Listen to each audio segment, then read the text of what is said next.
कि सरकार हमारी नहीं बनी, दुख है।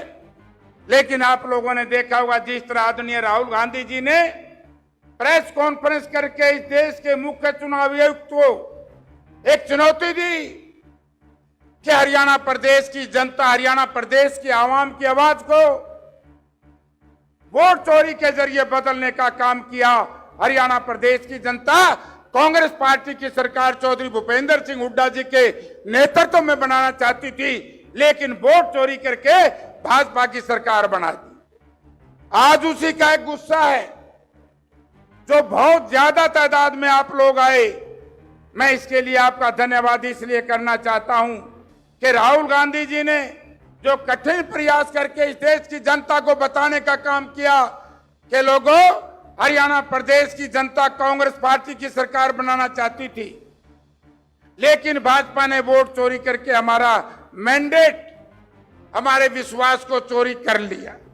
कोई बात नहीं, लेकिन आगे बदला लोगे कि नहीं? पक्का? अब सुन लो काम की बात। जस्सी भाई कह रहा था कि दफ्तर का उद्घाटन करोगे, इतना उठ के जाइयो ना।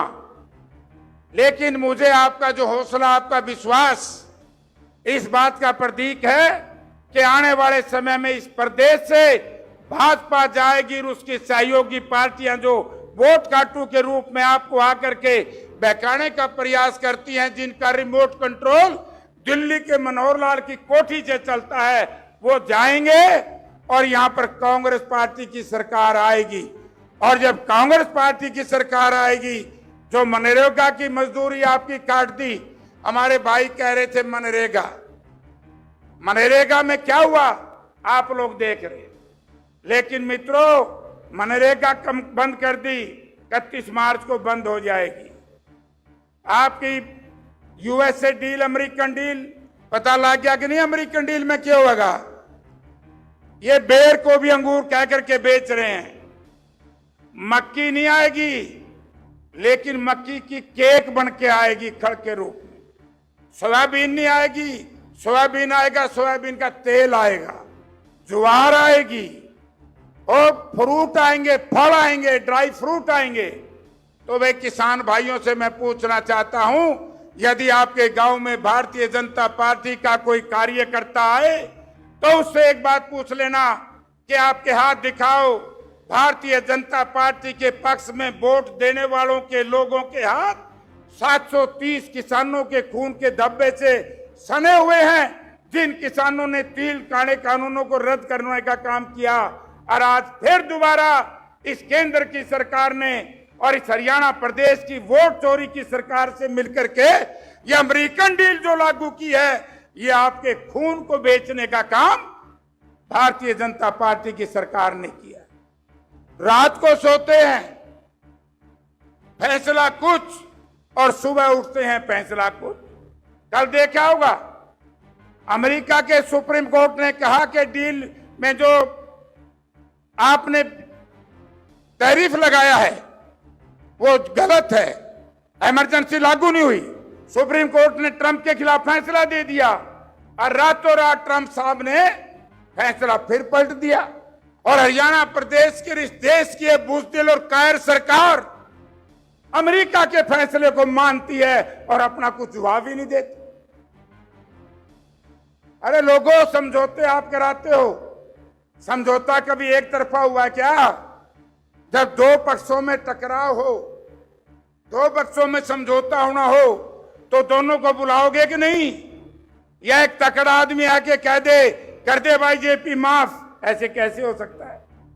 आज आपके साथ, क्योंकि देश और प्रदेश में कमजोर सरकार है, अमेरिका से डरी हुई सरकार है, इस तरह की डील जो लागू की है, ये इस देश के किसान और मजदूर को कंगाली की तरफ ले जाने का काम करेगी। दूसरी बात मैं आपसे कहना चाहता हूं, हरी सरकार का क्या कर लोगे भाई? बोला ना खर्ची ना पर्ची। आज ही मैं पढ़ रहा था नारनौंद विधानसभा क्षेत्र का एक साथी, मेरी खुली चुनौती हरियाणा प्रदेश की सरकार को, आकर के ये बता दो कि बिना पैसे नौकरी मिलती हो, बिना पैसे थाना और तहसील में काम होता हो, बिना पैसे आपको कहीं कोई एक कार्यालय में आपकी कोई पूछो, भ्रष्टाचार चरम सीमा पर, अपराध चरम सीमा पर, बेरोजगारी चरम सीमा पर, आर्थिक तौर से कमजोरी चरम सीमा पर। ये क्यों है? क्योंकि आपकी देश और प्रदेश की सरकार कायर और कमजोर सरकार है। अब आपको बता दिया 2047 का विजन लेकर के आए हैं। हमारे नौजवान विधायक बैठे हैं, मैं इनसे कहना चाहूंगा कि आप पूछो इस प्रदेश की सरकार को विधानसभा में, विजन 1 साल का होता है। 1 साल में बताओ हरियाणा सरकार क्या करेगी? 47 तक की सरकार हमें नहीं चाहिए।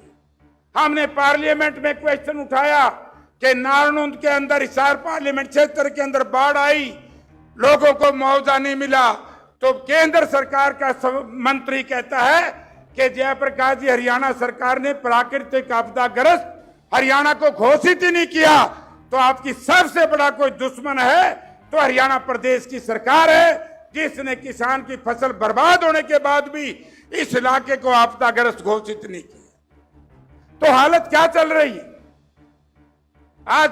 फसल बीमा योजना, एक व्यक्ति 50,000 करोड़ रुपए से ज्यादा फसल बीमा योजना का प्रीमियम कमाती है एक कंपनी, और देश के किसान के ऊपर, केवल पूरे देश के किसान पर 2 लाख करोड़ रुपए का कर्जा है।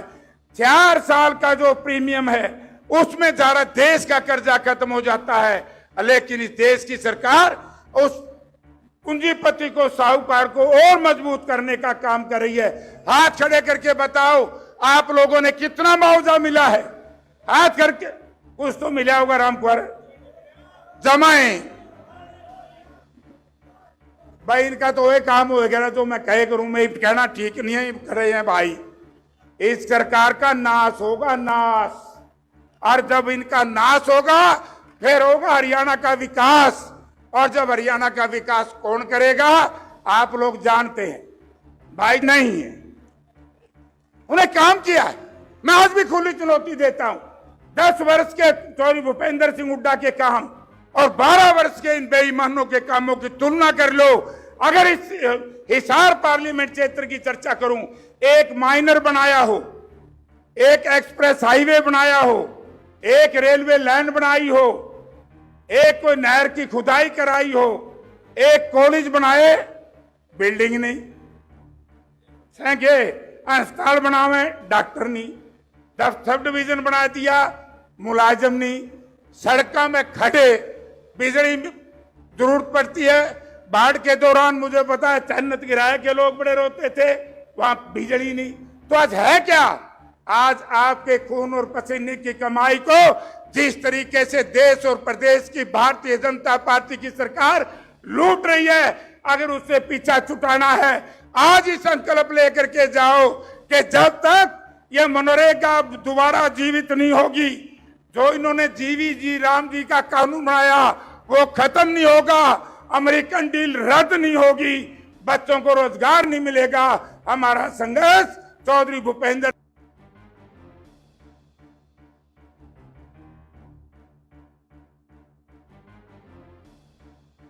सिंह हुड्डा, दीपेंद्र के नेतृत्व में जारी रहेगा। हाथ खड़े करो, लड़ोगे।